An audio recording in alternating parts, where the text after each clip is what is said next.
Thank you for watching, liking, commenting, sharing, and subscribing right now. Some of my best ideas for new postings come from reading my colleagues' locker gnome postings. I'm actually reading from the article that we've linked to in the video's description. Noise is good. No, really. Noise can be very useful. In particular, Ron recently posted a piece about how to tell if a photo has been altered. Since I have spent a lot of time restoring damaged photos and even had some of my own work published, detecting what someone else has done to photos has always been a puzzle. How do you decide if a photo is pristine? Once you develop some competence with Photoshop or GIMP, you start to look at other people's photos a little differently. Sometimes you only have a nagging feeling that something's not quite right. But how can you tell for sure? One surprising answer is to consider the noise in an image. Noise is the random fluctuations that, in a good image, are small enough that you don't really notice them. But noise is always present. Usually those images, and this is my own words, not reading directly from the paragraph, noise is usually present in images that are shot with low light. Some images shot on the iPhone, people say, gosh, there's a lot of noise there. Yeah, but at least the photo came out clear. Colors weren't, terribly washed out, and the lines were crisp. I'm not a huge fan of a lot of noise inside my photos, but I'm not going to start carrying around a massive DSLR when 99% of the time the lens on my smartphone or your smartphone will do. And it seems, quite like an interesting topic of conversation. There are many ways to detect simple changes. There are several methods that rely on inherent noise in an image.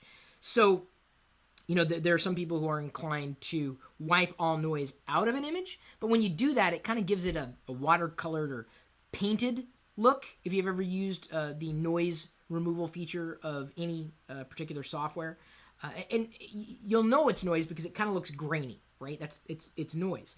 One method is to introduce a slight bit of uniform noise to copy of an image or to a copy of the image and then subtract the doctored image from the original. So if you're trying to cover up your tracks because you've doctored an image, it may be easy to see because the noise isn't uniform. You can always add noise again. There's usually a noise add filter. There's a little tip for you on kind of how to cover your tracks when it comes to doctoring a photo. Really the other side of what we had presented just last week there on lockergnome.com. There's also a tutorial that we linked to in the Scientific American article that we had talked about, talked about original parts and modified parts. You can easily cover your tracks, but you got to know what you're doing.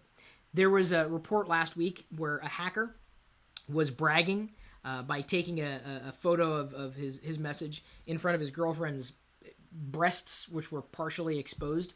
But he forgot to strip the geotag from the image that he took with his smartphone, and so authorities were able to get a hold of him. So, yes, guy was smart, just got outsmarted by technology. Sometimes you're your own worst enemy and you don't even realize it. So if you've looked or been looking to doctor an image to make it look like it wasn't doctored, try adding a bit of noise and then subtracting the original image from what you had originally added noise to. And you could come up with an image that looks like it wasn't doctored. Give it a shot. And not to say that you should be doctoring images. I mean, you could easily replace the head of me with the head of anybody right now. Who would I be? Joan Rivers? Hugh Jackman? Anybody else?